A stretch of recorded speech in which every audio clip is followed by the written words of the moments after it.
More often than not, security is taken as inconvenience. Inconvenience of, including but not limited to, creating a password. That too a strong one. Remembering a password. Remembering security questions. Carrying an ID card for authentication. Doing multi-factor authentication. Sticking to a standard operating procedure. Not being able to perform different business functions or cross-role jobs. Not being permitted to visit the entire data center, etc.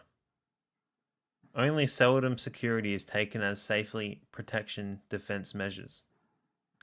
Safety against including but limited to. Attackers who want to get access to your bank account by playing brute force on your credentials. Persons having malicious intent of impersonating you to secure areas. Bad guys who keep eyes on your browsing history and cookies, trying to do XML injection and cross-site scripting.